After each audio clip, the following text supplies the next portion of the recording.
Yep, we are. So, again, I don't think that Watch Party is a thing anymore on Facebook. So, you can still comment if you're watching on the Mirror Darkly Facebook page or on YouTube. Feel free to comment. I don't know if it's going to come up on my phone, but I can see the comment streams from here. So, please feel free to suggest show topics or to ask questions, make comments. We run the show in 10-minute segments, so at the end of the segment, we'll bring up anybody's comments or whatever. So today's topic is selling snow to snowmen, the art of persuasion. And the T should be capitalized. And Yes, it should. that's my job. Well, he's good at grammar too, but now it's bugging him. He has to fix it. So anyway,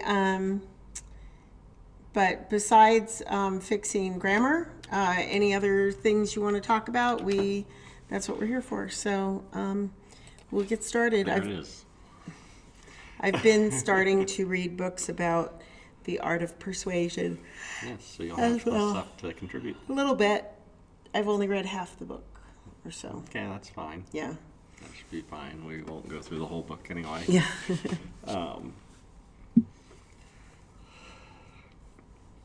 Have you heard of the Benjamin Franklin effect? No. Okay. He describes it as an old maxim in his autobiography. And the way it's phrased is, he that has once done you a kindness will be more ready to do you another than he whom you yourself have obliged. That is, you're more likely to get somebody to do something for you if you've done something for that, or if they've already done something for you, rather than if you do something for them. Oh. Is you can get them to do something for you, you're more likely to get more from them than if you do something for them. Oh, okay. But there is also the idea that when somebody does something for you, you feel that strong desire to return the favor. Right. But the odd thing is, and Benjamin Franklin will talk about it here, I'm going to quote the relevant section from his autobiography. It says, having heard, well, it says he explains how he dealt with the animosity of a rival legislator when he served in the Pennsylvania legislature. There's this other guy in the legislature with him that just hated him. And he could never find any common ground with him, could never get him to do anything. He was just a big pain in Franklin's side. Took us. Yes. And so in his autobiography, he writes, having heard that he had in his library a certain very scarce and curious book, I wrote a note to him expressing my desire of perusing that book and requesting he would do me the favor of lending it to me for a few days. He sent it immediately, and I returned it in about a week with another note expressing strongly my sense of the favor. When we next met in the house, he spoke to me, which he had never done before, and with great civility, and ever after manifested a readiness to serve me on all occasions, so that we became great friends, and our friendship continued until his death. So the key to it is to get somebody to do something for you. Right. That's hard. And it's something small. Okay. And so this was a small thing. And Right. it's easy for him to. Plus, also he worded it in such a way that this is a really interesting book. It's so kind of pumping him up a little bit that this is something really good that you have that I would appreciate, but a small thing. And the reason it works is because of cognitive dissonance. That is, let's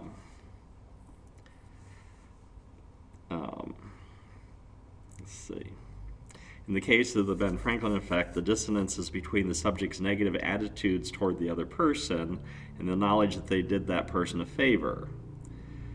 And so, because they did them a favor, then that makes them think, well, maybe I don't hate them.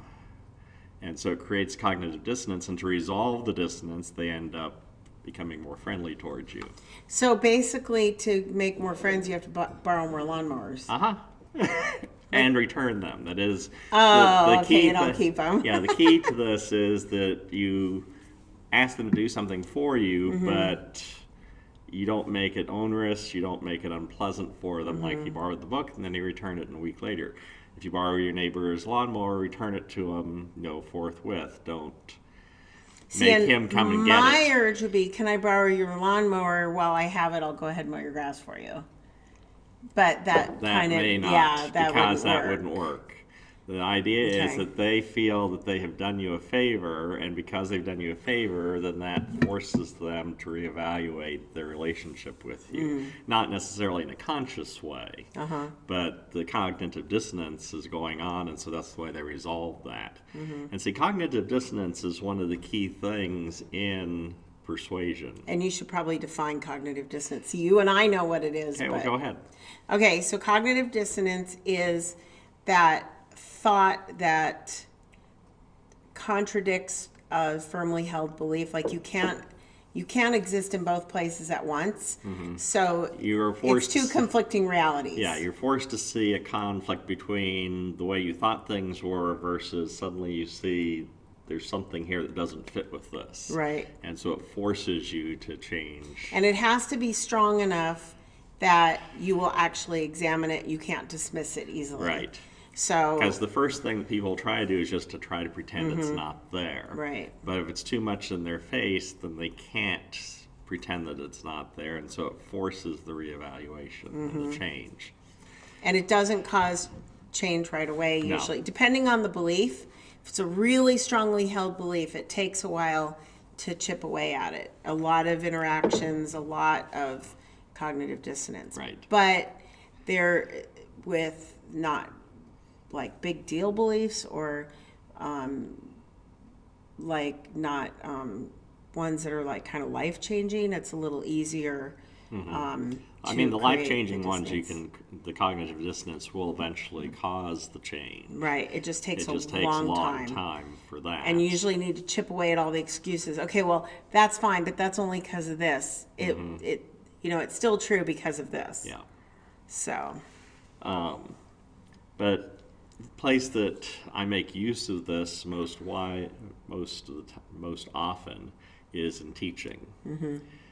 Because what you're trying to do in teaching somebody is to essentially sell them something. That is, you're trying to change their life in some way by giving them this information. And the best way of achieving that goal is through creating cognitive dissonance. And so another thing that most people have probably heard of, the Socratic method, as a means for teaching, is an incredibly powerful way of teaching people. And the way it works is you ask them questions. If you read Plato's dialogues, where Socrates is in conversation with other people, this is the way Socrates approaches everyone that he comes in contact with. He asks them questions. He doesn't claim to have knowledge. He doesn't claim to have information. He just asks probing questions that forces the individual to explain what it is they believe or what they think on a given topic. And then he keeps on asking questions, and you can ask questions that will create the cognitive dissonance. Because if you actually know the topic and you know that this person has a mistaken notion of things, what you can do is ask them a question that will force them to look at what they're believing in a different way and create the cognitive dissonance. And what will happen, see, the problem with just telling someone you're wrong is that creates a reaction against you. That is, they don't want to listen to you anymore because you've challenged their deeply held belief, and nobody wants to think that they are wrong, and so they're going to double down and stick to their guns and will not change their position. You will be ineffective in getting through to them if you just say you're wrong. right. But if you ask questions in such a way so it leads them to realize there's a different way of looking at things, they will shift their point of view, usually. And eventually, sometimes quickly, sometimes not. In a teaching situation, sometimes it happens pretty rapidly. Because they're there with the expectation that they'll learn something new. Right. But if you're in like a political discussion or something like that. If Like you're- if you're just like sitting in your backyard talking to a friend and you start talking about politics or religion or something, one of the controversial subjects, Yes. that you're less likely, because their expectation is not to have their mind changed, Right. or to learn something new. Their expectation is to win an argument. Yeah. Well, for Or instance, just have a discussion. let's see if I can bring this up. I wrote a. Actually, that'll be easier if I do it this way.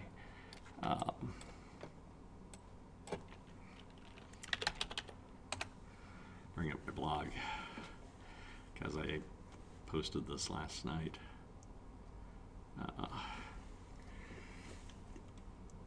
Arguing with people on Facebook is an exercise in futility. That is, people will post memes that are stupid on Facebook, and reacting to them is not going to ever be effective. If you are face to face with someone and they bring up something similar to what they have posted on Facebook, then you have the opportunity of doing the Socratic dialogue, Socratic method, to change their mind. But on Facebook, it just is not likely to work. And so on Instagram, somebody had posted this quotation, said, "We can disagree and still love each other, unless your disagreement is rooted in my oppression and denial of my humanity and right to exist." And then they attributed it to James Baldwin. Well, James Baldwin didn't actually ever say that. It was actually a tweet by Robert Jones Jr. that he made on August 18th, 2015.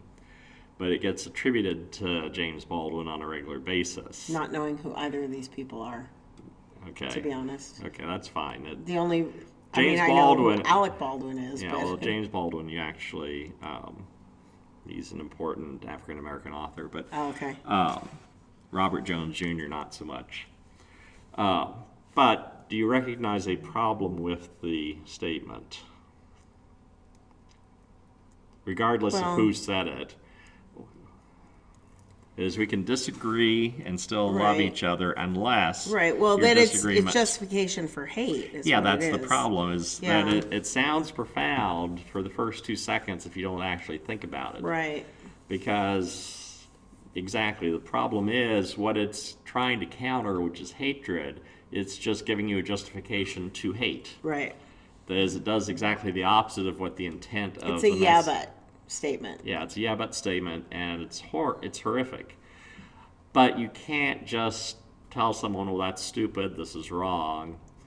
And so if you were face to face with someone who had said something like that, at least from a Christian perspective, you would then ask, how does this make sense with the great commandment, which is hatred? Whoa, sorry. It's just giving you a justification. Sorry, I didn't realize my media It does was exactly- up, and I just hit my Facebook page because I noticed somebody was Somebody- watching, and I wanted to see if we had any Comments. comments. Yeah. Okay. So, But with a statement like that, what you can do is ask questions so that the person can be led to recognize the flaw in the statement. That is, on the surface, it may sound profound or reasonable, but when you actually examine it at any length at all, you realize, well, this is horrible because it's justifying hatred. That is, if somebody's mean to me, it's essentially saying, do to others as do to others as they do to you, which is really not a good way of living, and certainly not consistent with a Christian point of view. And so you can ask the person questions, what is the point of the Bible? What's the greatest commandment? Things like that. Lead them in that direction. And then as you go through the material and the biblical story, they'll probably eventually recognize that this statement by Robert Jones Jr. is not a good one. what's scary to me is that I see similar sorts of statements on a regular basis by people on Facebook, usually in a political setting. But it's just horrific because it's justifying hatred, which is the opposite of what the people are trying to present. That's what's so flabbergasting to me when I see it. It's like you're not seeing the obvious contradiction in the statement. So how would you go about changing that? It's through creating cognitive dissonance so that they recognize the flaw themselves. Just telling them they're wrong, telling them they're stupid, is never going to get them to change or recognize that there is a fundamental flaw in the thinking here.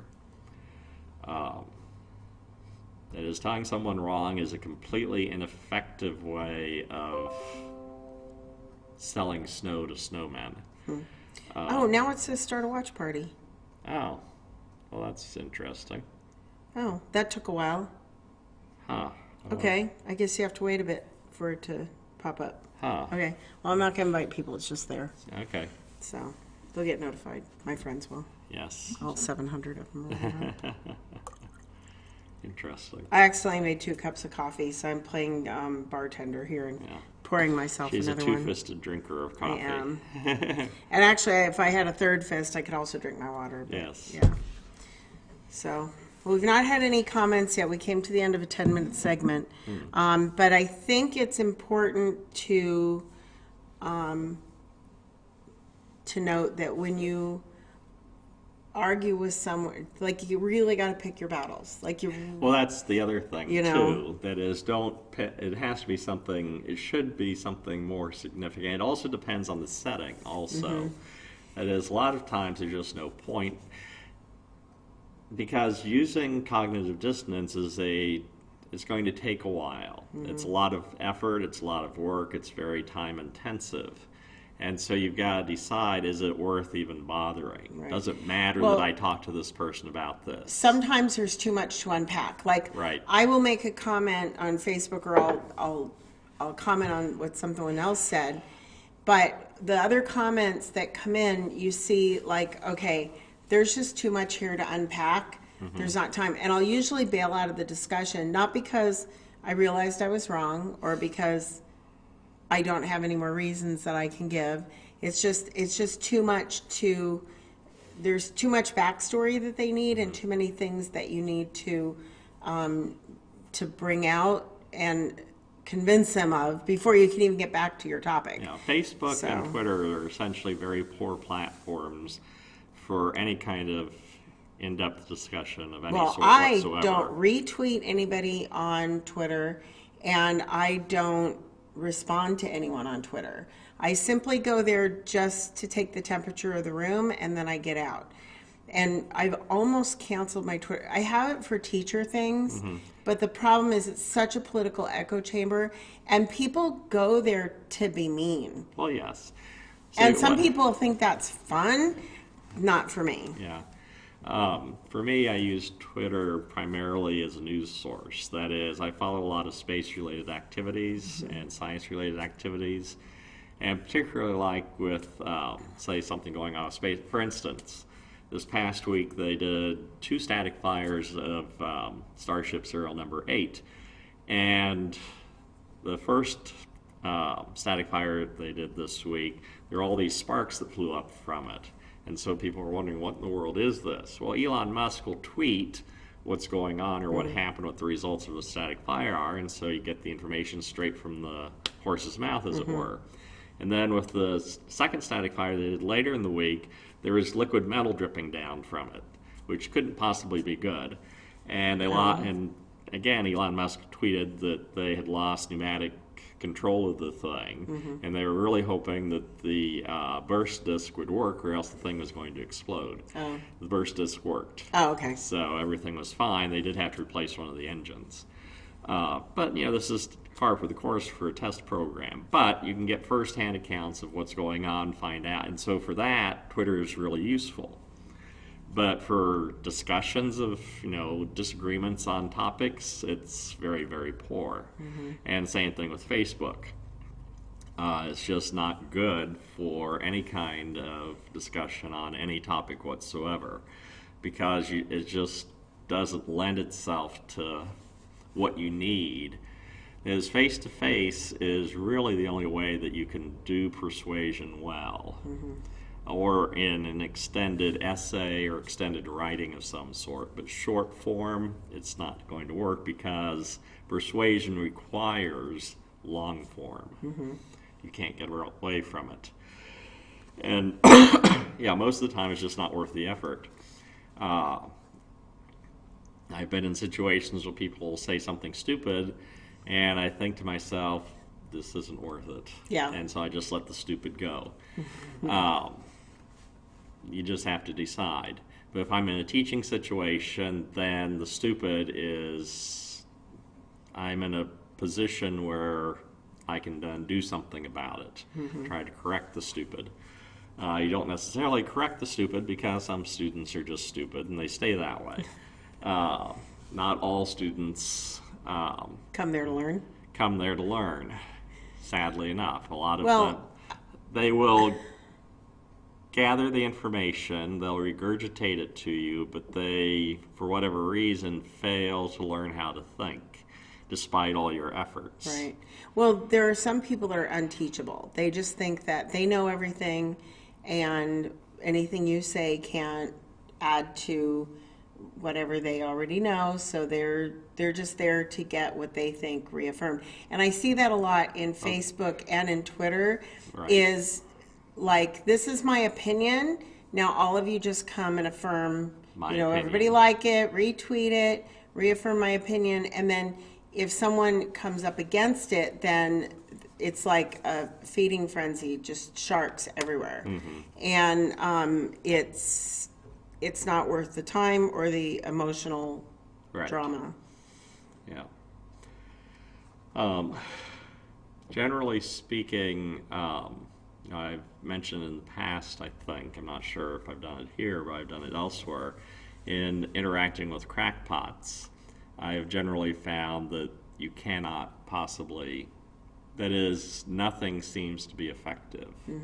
As cognitive dissonance just doesn't happen. Primarily because if you create enough cognitive dissonance in someone that believes a crackpot idea, they have a solution for that problem.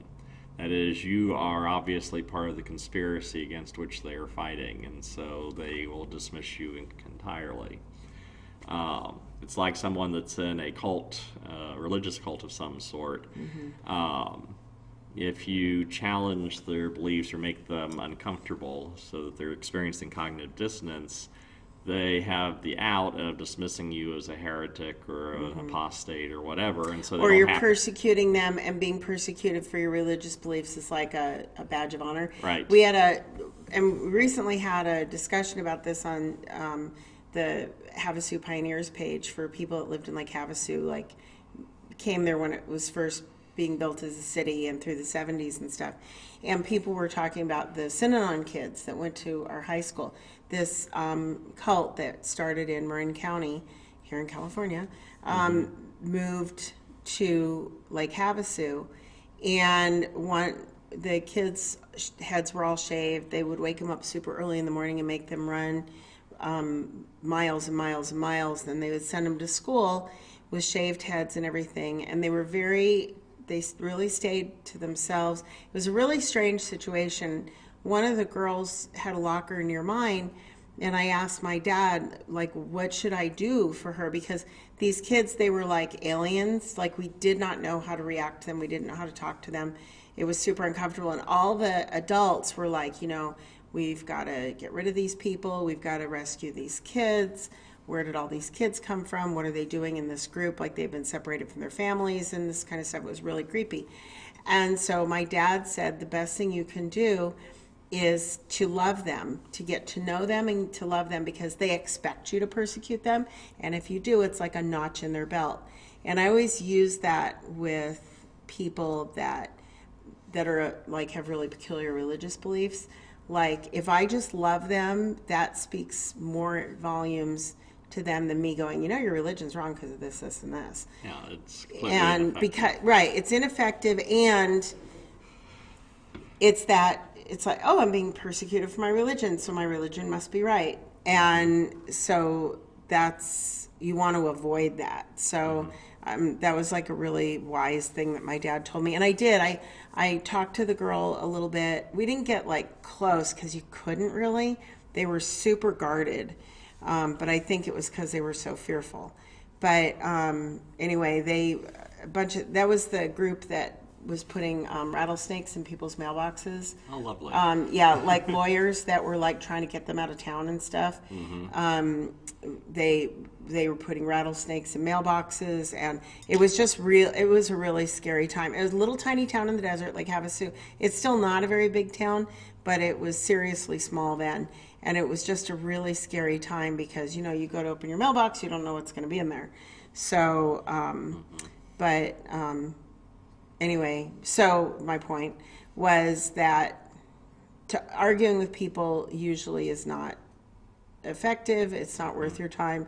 And the thing is that if you just love them, you'll actually get more positive response. Well, that's why we have the cliche, you attract more ants with sugar than with vinegar or whatever. Yeah, flies with honey. Flies with honey. I don't want to attract ants. Don't even really want to attract flies either. But what was I say? Oh, so like the reason I'm on Facebook is to keep up with people's lives. I have way too much going on to like sit down and call people on the phone. So it's much easier when I have time. I can pop in on their lives on Facebook. I can see their kids. See pictures. Sort of Somebody I haven't heard from in a while, I can go and troll their page and check out. See what they've been up to and things like that. And I want them to see my stuff, pictures of Oreo or videos of Oreo having weird dreams and his eyes rolling around in his skull while he's or asleep. Pictures of Luca. Yes, pictures of Luca. He came for a visit today, and I gave him those graham crackers from Trader Joe's. They're really thick. They're hearty and delicious or something, it says on the label.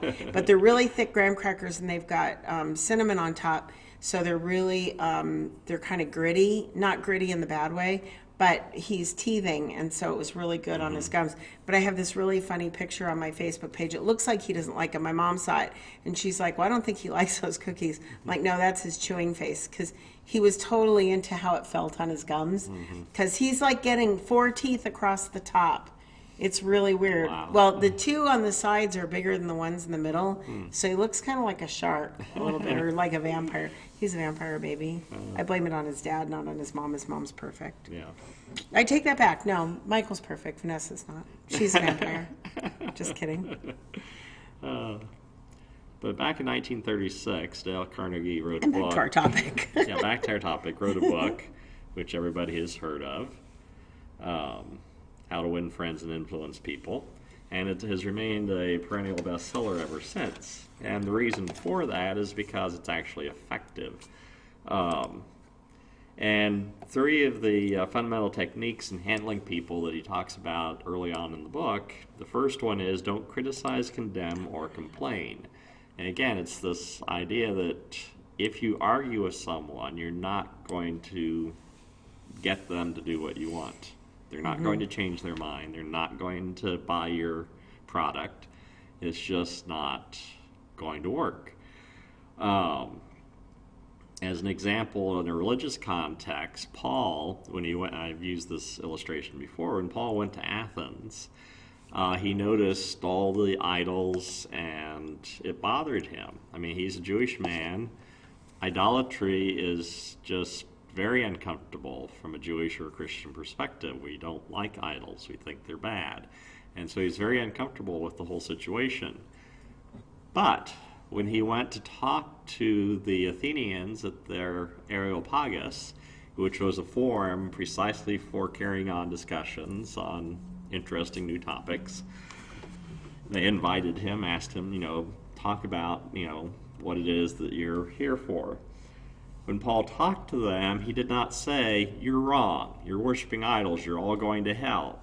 He didn't do that. In fact, he took one of the idols, idol to the unknown God, and said, I'm going to talk to you about this unknown God. And then he quoted from Greek poetry, and in fact, he quoted from a hymn to Zeus, one of their gods. And it was an effective approach. That is, Paul made the comment elsewhere in one of his letters that to the Jews he became as a Jew, to the Gentiles he became as a Gentile, and so on. That is, you adapt the message to the audience and you present it in a positive way. That is, punching people in the face, telling them that they're wrong, telling them they're going to burn in hell. They're not going to listen to you. You will not sell any snow to them. That is, you have to think in terms of what is it that I want to see happen. You know, people get in conflict with one another, and somebody will want to just blast the other person because they'll make them feel good to, you know, get all their anger out on the person that they're mad at. But you have to ask yourself the question, what is it that you actually want? Do you want to blast this person, destroy the relationship, and all of that? Probably not. Your goal is to find a way of reconciling, a way of fixing things. And so you want to think in terms of what is going to be an effective way of resolving the problem, not what's going to make me feel good. Right. And that can be very difficult. But again, cognitive dissonance is your friend. This is the best way of getting through to people. And so don't criticize, don't condemn, don't complain. Don't tell the person, you know, well, you've got a crappy car. Here, you should buy this one instead. Probably not the most effective way of doing it. It's like telling a person your baby is ugly and you dress them funny. You're not going to get very far when you do that sort of thing. Secondly, give honest and sincere appreciation. That is, find positive things to say to the person. You know, build them up. Again, you see Paul doing that when he's in Athens. I see that you're very religious. You know, he starts out in a very positive way and as you go through his sermon, he's creating cognitive dissonance for them. Well, and here's the thing is that one of the things that you learn in Persuasion, and actually we use it when dealing with the mentally ill too. There's a book that we recommend frequently to people who have a loved one who's mentally ill and they can't get them to take their meds or to get into treatment. And it has a strategy in it. The title of the book, if you're interested, is I'm Not Sick, I Don't Need Help. And it's by Dr. Xavier Amador. If you want to get the book, you have to get the 10th anniversary edition. But it's on Amazon. You can get the Kindle version or a physical version, either way. So excellent book. Yeah, he's a doctor of psychology whose brother was mentally ill, and he couldn't get his brother into treatment. And it's his journey of learning to communicate with his brother, and he comes up with this 4-step strategy, which is LEAP, L-E-A-P, and I always forget what they stand for. But the second one is empathize, where you come alongside that person and be like, you know, I get it. You know, I know you're hearing voices. I know you're seeing things. I understand that. And then you partner with them. That's the P. I can never remember. I can do it, but I can never remember the 4 letters. Do you remember them? Not right offhand. Okay. So, but anyway, you partner with them and say, let's try this together, you know. But you're saying things like, you know, when you were taking your meds, you seem to be doing a lot better. I'm just really concerned that you're not doing so well now. And so then they get that cognitive dissonance of, because people that are mentally ill, the 2 things that they lack that they need most, one is insight, and 2, they think that it's you that's crazy, not them. And so, and they'll say that, and the police will come and they'll be like, it's not me, it's her. She's, you know, she's got a mental illness and she thinks that I'm crazy, but I'm not. I'm totally saying she's crazy while, you know, he's like talking to voices and stuff. So, and it's a huge hurdle to overcome, but this book has worked with so many people, and it's really coming alongside them and saying, you know, like, I hear you, I get it, and then partnering with them to get them to take the steps that they need. And it really does work. And Persuasion works in the same way. You find some common ground and you go for it. You'll actually see Dr. Phil doing this too. He'll say, let's find something we can agree on. And they'll come down to some really basic, rudimentary agreement that will eventually lead them to where they need to be. Right. And then he builds on that. And and creates that enough cognitive dissonance to get them to agree to, go to some fancy schmancy place. I would really like for somebody to send me to one of those places, like Malibu, just looking out at the water. I don't need mental health help. I just need a place to go for a while. You need a vacation. I need a vacation. I cannot wait for Thanksgiving week. But I have so much work to do on Thanksgiving week, it's not going to be like a vacation, but that's beside the point. Yeah. And so the third thing that Dale Carnegie says is to arouse in the other person an eager want or desire. That is, to get what we want from another person, we must forget our own perspective and begin to see things from the point of view of others. When we can combine our desires with their wants, they become eager to work with us, and we can mutually achieve our objective.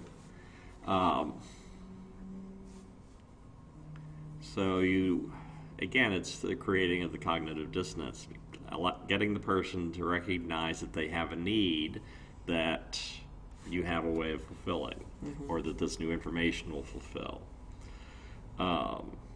Used cars salesmen are like masters at this. They're like, they'll be like, oh, so what do you do for a living? Oh, I'm a teacher. I was going to be a teacher, but I just found I couldn't deal with kids. It's like, yeah, well, it's hard sometimes. And they get you talking about, and they do it to me, and I know what they're doing, and so it still tends to work. Well, no, because I've already made up my mind before I go there if I'm buying Right. a car or not, and especially now because I buy my cars through Costco, so there's really no sales involved. But I'm not one of those people that goes in, should I, shouldn't I? Now when I did buy the Saturn, that was like, but they were trying to unload their cars. It was the end of the year sale, and they had to get rid of some of their stock. So he did give us a really good deal. We got a really good price on it and all that. And I just stopped in there to look because we're actually going to need to buy 2 new cars. I didn't want to have used cars anymore because that's what we had, and it was killing us financially. So I just stopped by the Saturn dealership. This is back in 2004. I stopped by the Saturn dealership, and I told the guy as soon as I walked in, I said, I'm not buying a car tonight. I don't have the money. I said, I just want to look and see what you guys have, because I've heard good things about Saturns. Of course, they don't make them anymore. But anyway, so he said, what if I could put you in one tonight for a really good price? I said, it would have to be pretty dang good because I have to convince my husband. So I said, good luck, but we'll see. It was the most amazing car. It was such a good car. We got a good deal on it, and he really could. And there were things that I turned down. I was like, no, I can't do that. I can't do that. And then finally he got it to a place where we could afford it.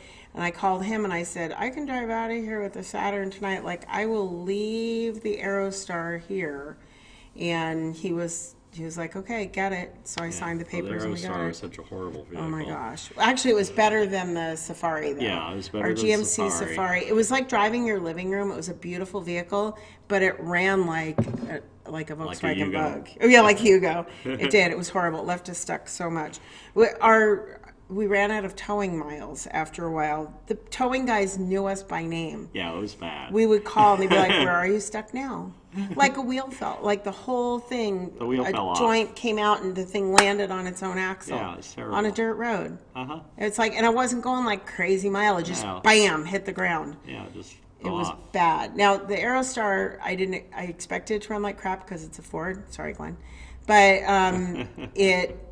it actually was more reliable than the GMC. But the Aerostar had more miles on it. It was an older vehicle than the GMC, and it just, but we had to get rid of both of them. And I got a great deal on the Saturn. Yeah. But he did try to pull that, oh, you're a teacher. I wanted to be a teacher too. Yeah. It's like if I had a dime for every time somebody said that, I could retire yesterday. So there you go. Yeah. And so the other thing that Dale Carnegie he does in the book is talk about how to make people like you. And one of the ways is to become genuinely interested in other people. And the key word in that is genuinely. That is, pretending to be interested in the other person is not going to be effective because they can tell. You have to actually like and want to know and be interested in the other person. So that's the first big thing. Smile. Use their name. That is one of the things he points out is people really respond to their own names. They like their own names regardless of whatever associations they may otherwise have. Be a good listener. Talk in terms of the other person's interests and make the other person feel important, and do it sincerely. Right. So it's compatible with what you see, again, biblically, which is to love your neighbor as yourself. That's essentially what he's giving you, the steps. How do you go about loving your neighbor as yourself? Well, here's a way. This is part of it. It is to genuinely be interested in the other person, listen to them, smile, use their name. If you are interested in this person, then they should become important to you. You should care about them, and your focus should be on what can I do for you? Mm-hmm. Because that's the essence of loving your neighbors yourself. It's not what can I get out of this, it's what can I give you. Right. And of course, in the perfect world, if everybody lived that way, doing whatever they could for the other person, everybody would get everything they ever wanted. Everybody would be completely fulfilled and happy all the time, because everybody around them would be trying to make them happy, and you'd be trying to make them happy, and so everybody would be trying to make everybody happy, and everybody would be happy. We don't live in that world, sadly. Yep. But this is an effective way that is, and see, this is the problem with that meme, is, do to others as they do to you. You have no control over what another person is going to do. Mm-hmm. You have no control over what their attitudes are, but you do have control over yourself and your attitudes. And as Christians, we are called to do something that is impossible. We are called to do something that is not human nature, which is to love our neighbor as ourselves, not the people that are nice to us. That is, the neighbor means everybody else. As Jesus defines it very broadly and very uncomfortably. That is, your enemy is your neighbor. The person who hates you is your neighbor. The person who persecutes you is your neighbor. Love them. You have no excuse, no exceptions to love your neighbor. And that's hard. Mm-hmm. But that's, again, the best form of persuasion is by loving your neighbor as yourself. Jesus talks about, how this is putting coals on their head, which is not a positive thing. The idea is that you're making them uncomfortable by doing that. Like what Benjamin Franklin found in asking for a small favor from somebody.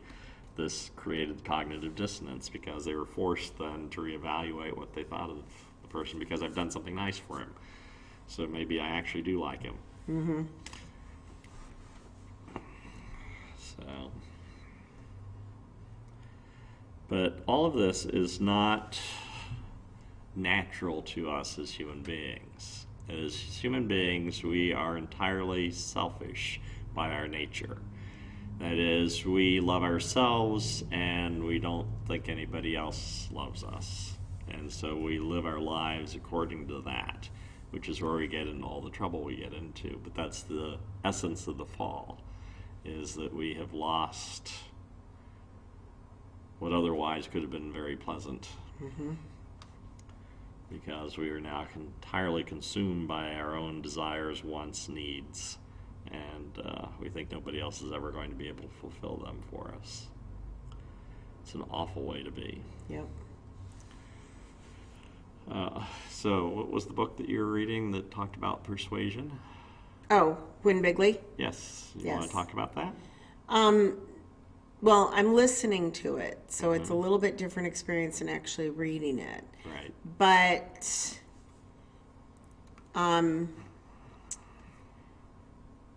I'm fishing because it's been a couple days since I was actually reading it. But he talks a lot about persuasion technique, as far as he has a lot of, it's by Scott Adams, the author of Dilbert cartoons, and he has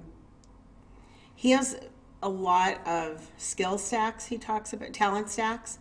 So he has studied a lot of things. He's a very curious person, and so he's learned a lot of things. He's studied hypnosis, and not the, you've got 30 people on the stage, you make them all quack like a duck every time somebody turns the light on or something like that. It's not like that. It's like kind of the more meaningful hypnosis. But what he what he has learned is how the brain works and to use the brain's abilities to change people's minds. Right. And it's not magic. He doesn't, like, if you're like, I hate this thing, he can't go, oh, well, no, you love this thing, blah, blah, blah. And then you're like, oh, I love this thing. It's not like that. But it takes a lot of work and a lot of foundation laying and stuff. Let me look at the Well, for instance, table. one of I the didn't know I things. was going to have to give a book report. Oh, So. well, you had brought it up earlier. I thought Yeah. that would No, I just was, be a I read useful it. thing to bring up.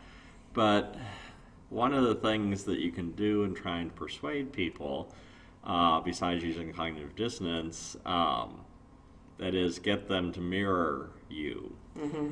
And so, for instance, having a meal with somebody or sharing food with somebody is a useful technique in persuasion. It's part of the reason why if you go to a sales thing, they'll often give you, food to eat or stuff to drink, yeah. offer you a cup of coffee because it puts you in a more receptive mood. Mm-hmm. And you feel a little obligated to buy something because Exactly, because they've given you something, and so it makes you think that maybe And the other thing, too, is they may ask you for a small thing, and if you give them the small thing, then they can ask you for a bigger thing, and so it's because it gets you in the habit of responding positively. Right. Well, he talked a lot in the book too about effective campaign slogans and ineffective ones, like "Love Trumps Hate," and it made people think of "Love Trump," which was not the point of the slogan. Right. It was supposed to be an anti-Trump slogan, and it didn't actually work. backfired Right. because people remember the first things they hear. It's primacy and recency is the first thing and the last thing that you heard are the things you're most likely to remember.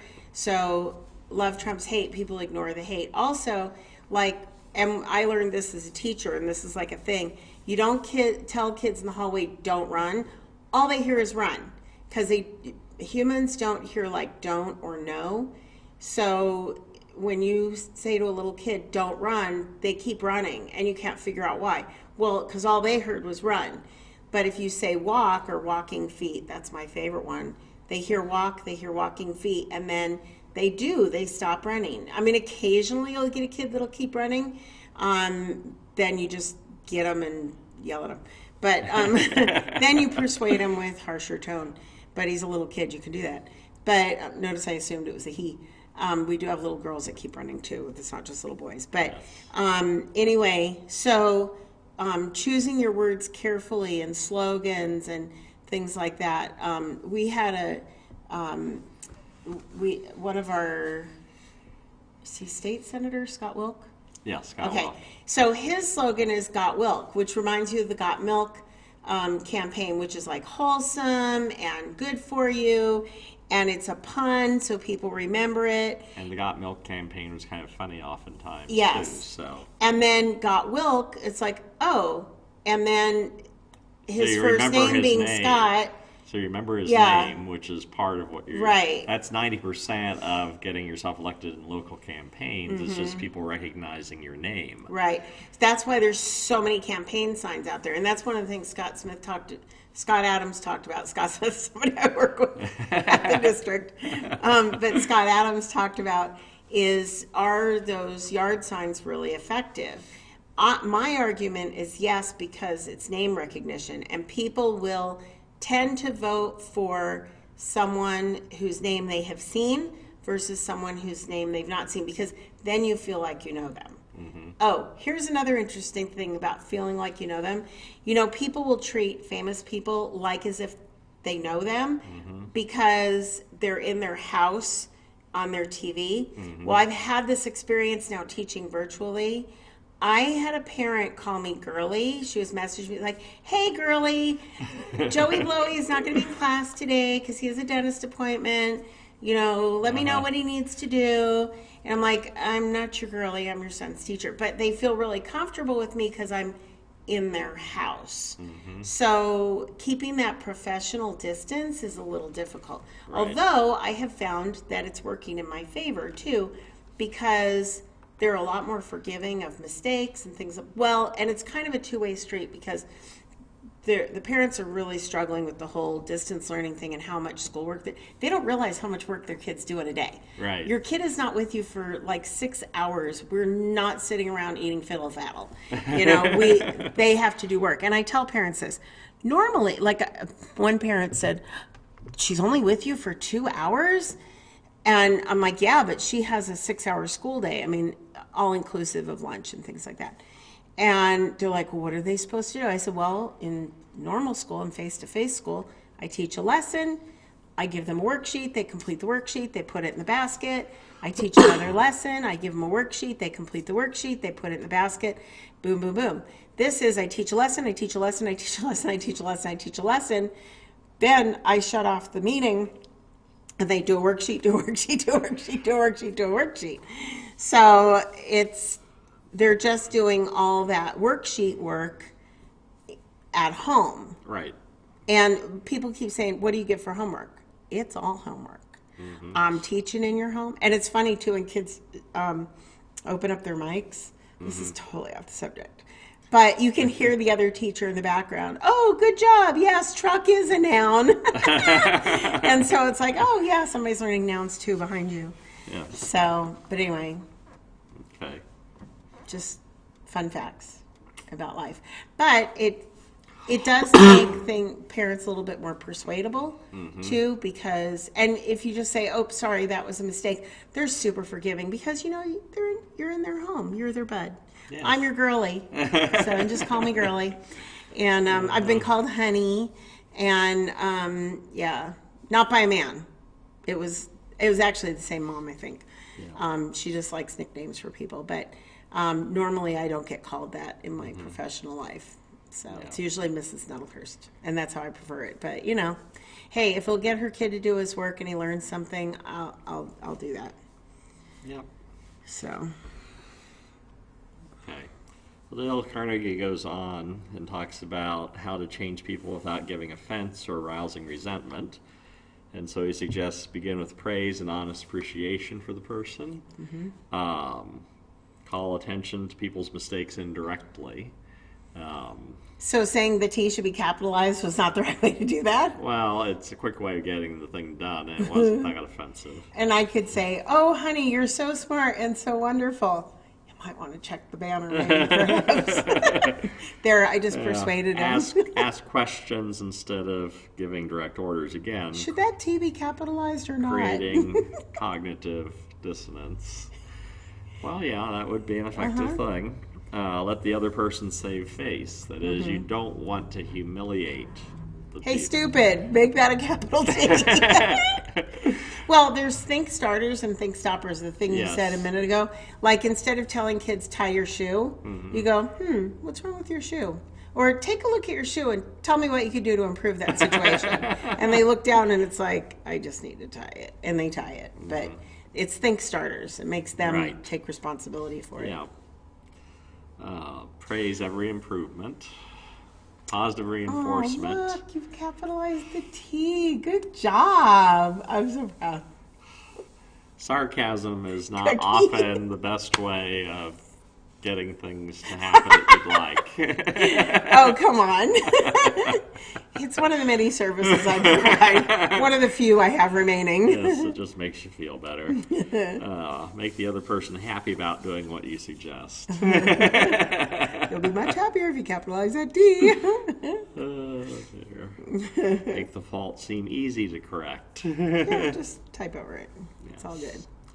So, yeah, if you're interested in Persuasion, Dale Carnegie's book is not a bad one. I mean, and it's been updated since the 1930s, so a lot of the examples that he used for the 1930s world don't work so well today, but there have been some updated versions of the book. And so if you go on Amazon, try to find one that's more modern than an old one. Like, you know, going up and cranking someone's car up for them on a winter day probably is not going to be an issue. So it's Well, not. I had this discussion with a person today about having friends, and that, like, there's an individual that we have mutually in common that I have tried to engage in conversation, and the person answers with like conversation ending answers, like, do you enjoy your job? Yes. Well, I was kind of hoping you'd tell me. It's like, well, what do you enjoy about your job? Pretty much everything. It's like, tell me more. I see you're playing a video game. Tell me about the video game. Do you, and they'll be like, yeah, I'm good at it. And you're like, well, what are you good at? Well, just the shooting part, and it's like just trying to get information out of them. And people like talking about themselves normally. So normally when you ask questions of people, they'll happily share with you, sometimes ad nauseum. But then you ask them questions about stuff, follow-up questions, and then they'll think you're like best friends. And that's a really good way to bring people together, and like you're at a party. Okay. And I was giving this example of him to the person I was talking to. He would rather stay home and read a book. I would rather go to a party and talk to people. And so going to my work parties, he has a really hard time with. He doesn't like going, but he goes because I want him to. And because, I'm so helpful with his grammar. And so he'll come. Invariably, he finds somebody to talk to. And they become really good friends because he's curious. He's willing to listen to anything anybody talks about, and he'll ask them questions and stuff. But then a lot of times they'll find something in common, like I'm thinking about Kelly's boyfriend, David, that you guys really hit it off. And probably if our lives didn't run in such separate circles, you guys would probably spend more time together. Right. But if someone is asking you about yourself, try not to be a conversation killer. Like, if someone seems interested in you, like, share with them. I always have in the back of my head, people don't really want to know about me. But because I'm super gregarious and outgoing, it's like, oh, well, what the heck? But then I usually think after, oh, did I share too much? But They ask the questions, then they want then the answer answer. it. Yeah, exactly. And if you're uncomfortable with, like, you feel like you're sharing too much, ask them a question about themselves. Right. And that's when you really get a good conversation going. Right. Being a good listener is really valuable because, again, like she said, normally people like to talk about themselves. And so if you can get them doing that, they're very happy. And they think you're wonderful, even though you've said virtually nothing. And people tell me all the time, your husband is so interesting.